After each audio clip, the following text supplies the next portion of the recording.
everyone. Welcome to Disintegrating Meshes with Particles for God of War. Welcome to my talk. My name is Rupert Renard. I'm an Australian game developer. I've been programming games for over 12 years now. I've worked on 12 shipped titles and half a dozen cancelled titles. Some of the games I've worked on you may have heard about, such as God of War, The Legend of Zelda, Deus Ex, Mass Effect 3, To Blob 2, and Scooby-Doo. I've worked in a variety of programming positions. I'm currently at Sony Santa Monica as a graphics and engine programmer, where we shipped God of War in April 2018, and it did pretty well. In previous God of War games, Kratos would plow through lots of enemies, and the new game wasn't going to differ too much in that aspect. So back in around mid-2015, we held a meeting to come up with in-theme methods of removing defeated enemies from the screen. The method needed to fit into the God of War world. We couldn't just simply let the pile of corpses stack up. We needed to remove these bodies to ensure that the frame rate wouldn't suffer. Most games don't really take this into account. They usually just do something simple, like let the body sink through the floor, or fade the body with alpha blending. So I proposed a method to disintegrate the body pixel by pixel. I quickly prototyped this, and the results looked promising, and it got implemented into the game. I've prepared a short demonstration video from the final game to show you what to expect from the technique. Also note that some other standard particle emission techniques are used in combination at times. The disintegration technique can occur pretty quickly at times, so please refrain from blinking.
This technique is applied in two major parts.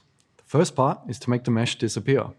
To do this, we apply a simple alpha reference testing. Nothing really new there. The second part is to emit particles from the mesh.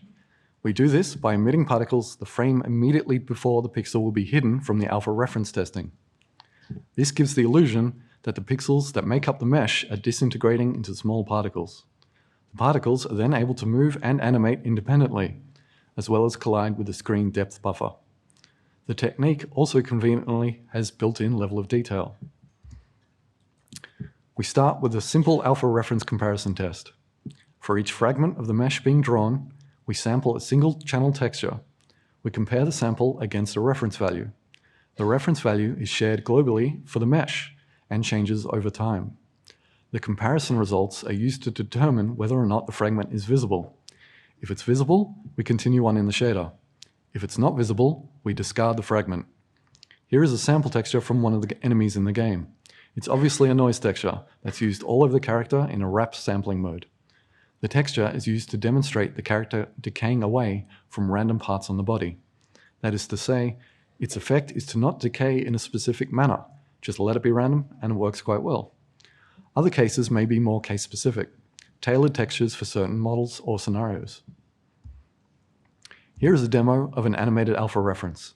I'm using the same texture for alpha reference as I am for diffuse. I've done this so you can visually see where the alpha recedes from and to. You can see the mesh starts disappearing at the dark sections and moves to the brighter sections as the alpha reference level rises.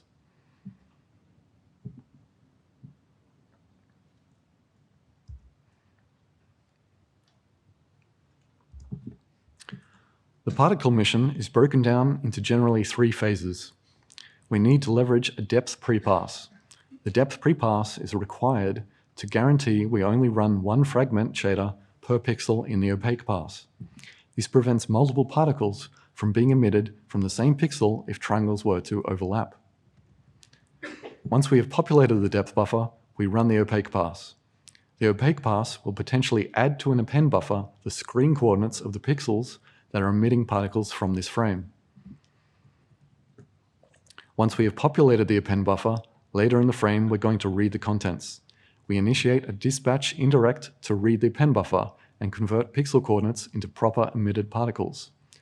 This is done by using screen coordinates to look up information in the G buffer, such as depth, normal, and lighting or other surface information, while also converting screen coordinates plus depth read from the depth buffer to world space coordinates. The next frame, we're able to draw the newly emitted particles and animate, move, and collide all the particles as usual. The append buffer will obviously need to be emptied at the start of the frame. While I say the depth prepass is required, there are obvious ways around it. You just need to be careful with your drawing and utilization of this technique. In the opaque pass, shader variations were needed to emit the particles. We didn't want the particle emission shader code to be in shaders of materials that never emitted particles for obvious performance reasons. We do all this at native 1080p resolution for the base PS4, or at the 4K checkerboard for PS4 Pro. The append buffer can pack all information needed, screen coordinates, etc., into a single 32-bit entry. The append buffer has enough storage to emit 128,000 particles per frame, but it's unlikely we'll ever use that. Here we're going to demonstrate the emission of particles that are coupled with alpha reference test. Here you can see 3 segments of a mesh. Over 3 frames, these 3 segments will disappear in a cascade from top to bottom.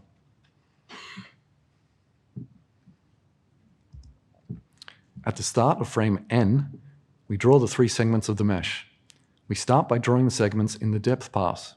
The top segment doesn't pass the reference test, so it executes a discard in the pixel shader of the depth pass. The other 2 segments pass the reference test, so they don't discard and populate the depth buffer. We have determined the middle segment will not pass the reference test in the next frame, so we need to emit particles this frame to represent the invisible segment in the next frame. We start by taking the pixel coordinates of each fragment in the middle section and add them to the append buffer. Later in the frame, we need to read the append buffer full of pixel coordinates and create particles from them. We run a shader via dispatch indirect in order to process 1 particle per thread. In each thread, we read the pixel coordinates linearly from the append buffer. Note, we don't need to use a consume buffer here. Now that we have pixel coordinates, we can index into the G buffer and also the depth buffer. We read the depth buffer and can now combine the pixel coordinates with the depth value into world space coordinates. We use the world space coordinates as the particle's spawning position. This is also a great opportunity to read other attributes that may be used by the particle, such as normal from the normal buffer, or material properties, or final lighting values of the pixel. But make note, the particles we're spawning in this frame are definitely to be not drawn this frame. The reason being, the mesh is still visible. There's no point drawing particles on top of the mesh, since the mesh fragments are supposed to turn into the particles. We have now advanced forward a frame. Now is the time to start drawing the particles we spawned from the previous frame. The segment that was visible in the previous frame, but not in this frame, has visually been replaced with particles we emitted but didn't draw in the previous frame. We also draw all other particles that have spawned previously. We're able to draw all the particles together and treat them uniformly. We can also animate the particle, and move the particle, and collide the particle with other primitives or the depth buffer. I wanted to test that we could convincingly recreate a mesh entirely with particles. What you are seeing here in this video demonstrates exactly that. Each of the Kratos clones are fully created from little particles. Every frame, we emit particles from the mesh of Kratos. As Kratos flies around the test level, the particles remain where they were spawned. I had a fixed particle ring buffer for this so the trails of Kratos end where the particle ring buffer size is full. You can also see that segments of the clones are missing pieces. This is because they were obscured on emission.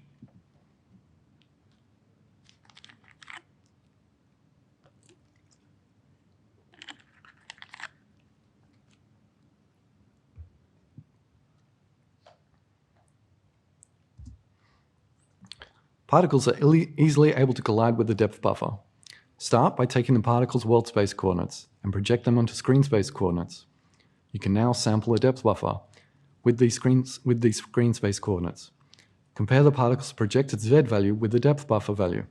If the particle is behind the depth buffer, you can use the same screen space coordinates to read the normal buffer and use that as your collision normal. Then nudge the particle in front of the depth buffer and update the particle velocity.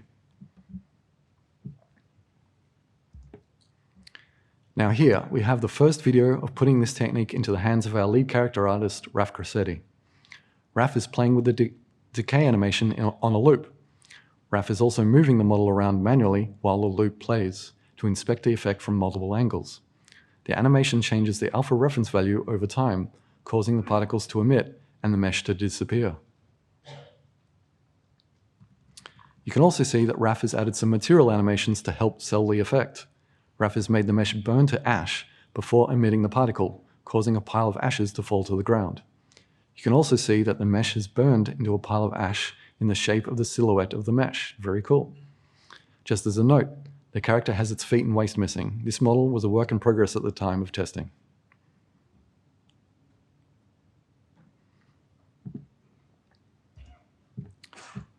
One of the key benefits of this technique is it has built-in level of detail. The smaller the mesh appears on screen, the fewer particles it is able to emit. However, this relationship is not obviously linear. This relationship is obviously not linear. If a mesh is unfortunate enough to be close to the viewing camera, it may occupy large portions of the screen. This can create the opportunity to emit a large quantity of particles per frame. However, you can counteract this with the authoring parameters, such as ensuring you do not animate your reference value too quickly. With a smaller reference value speed, you create smaller segments of particle emission. Our particle system programmer, Paolo, also introduced a method of emission randomization to help reduce particle emission count in certain scenarios.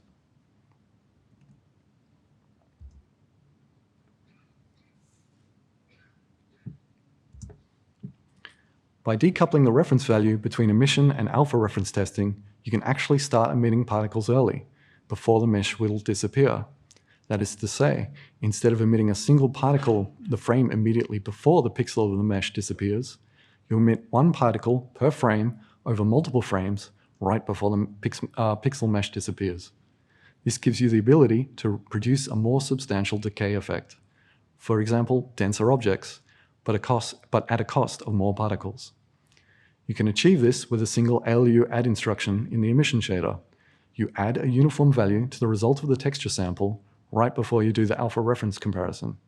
This detaches the emission of the particle from the disappearing mesh by a variable amount supplied. Here you can see a video of the particles emitting at pixels right as the mesh is disappearing. When the little explosion occurs, it will change over to emitting particles earlier than when the mesh pixel disappears. Now, it gives a nice effect of giving the emitting area a visually larger size.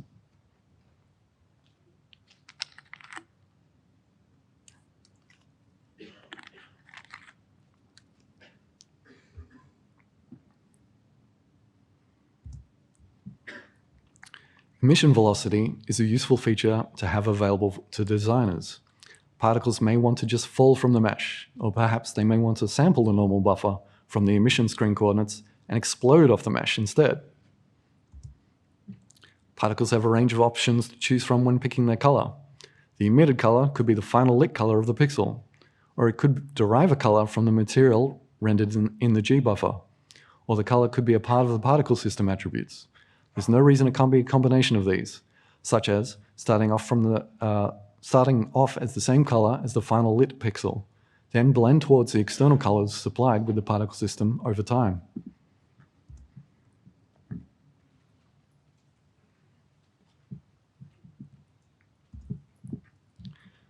This technique also has some drawbacks. If the mesh is not on screen, it can't emit particles. So Kratos' head and feet are off screen. The rest of the body is on screen. Pixel shaders are only ever run on pixels that get rasterized. It can't be rasterized if it's outside the viewport. So this means Kratos' head and feet will not be able to emit particles. If we were to have an alpha reference emit particles from Kratos' head to feet, you would expect Kratos' particles to fall from his head and into the viewport, but they won't. The head will gradually disappear downwards, even though you won't be able to tell. Then the top of his shoulders and chest will start disappearing and emitting particles. Some of our designers unfortunately fell into this trap a couple of times. One in particular was very impressed with the technique. He wanted to use it for revealing a hidden passageway from a fake wall. He set the fake wall material up with the decay option and was pleased with the visual result. It was decaying like sand from top to bottom right in front of your eyes. However, he noticed that when triggering the effect from up close and looking around, the wall just kind of cut off near the top of the screen as the particles were falling down.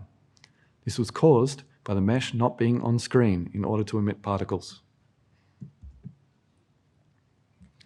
There are methods available to you to help counteract this, such as rendering the mesh off screen at the same resolution, or simply just resort to your simple triangle emission techniques, but these are outside the scope of this technique. The technique proved to be very valuable to the effects artists. They wanted to use it in several other scenarios as well. As described in the limitation section, it was used for revealing hidden fake walls. Various magic effects were also applicable to this technique, and were used extensively in one particular cutscene in the game. The cutscene shows a character being sucked into a portal. The character is attempting to resist, and little pieces of the character end up falling away into the portal. One setup of this technique was repeatedly asked for, the reverse, where particles were scattered around and are pulled together to form the mesh. This is very doable, but not with this technique present here.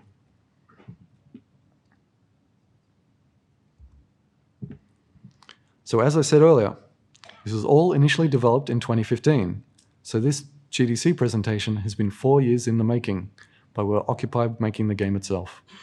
Everything I presented to you was here was the core, initial version of the technique, and is everything you need to get this technique up and running for yourself. At the same time as this was being developed, our GPU particle system was being developed by Simone Kulsitsky. Over the next few years, some changes were made to the technique in order to fit in nicely with our new particle system. Our particle system programmer, Paolo Sericchio, also added some new mechanisms on how to animate the alpha reference value. Originally, you could just keyframe the alpha reference value through our animation sequences. He expanded on this workflow and added mechanisms to animate it through script, and also hooked it up to our death system. He also added a feature to ration out the particle spawning between different multiple disintegrating meshes dependent on their screen size. One particular feature I was hoping some of our artists would explore was mesh layering. The character would have multiple layers of mesh, like a Matryoshka doll, also known as the Russian nesting doll. Before the disintegration begins, the inside layers would never be rendered for the sake of performance. But once disintegration starts, the inner layers are rendered. As the outer mesh layer of the skin disintegrates, it would reveal the flesh mesh layer beneath it. When the flesh mesh layer would disintegrate, it would reveal the bone beneath it. Then the bone mesh would disintegrate. Thanks everyone for attending. I'd just like to take a few moments to thank others who helped out in various ways. Paolo Sericchio and the rest of the rendering team, Max Ankar, Kevin Hyun, and the rest of the effects team, Jack Mulholland and Christina Coffin. We are hiring in various positions. Please check out our website and come join us on our next project. We also have various other presentations that other members of the team are giving. I think we're around here. So we've got all of these talks to go. Please attend them. Thanks.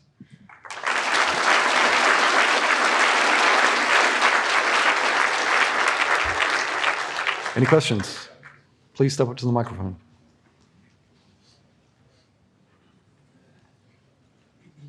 Go ahead.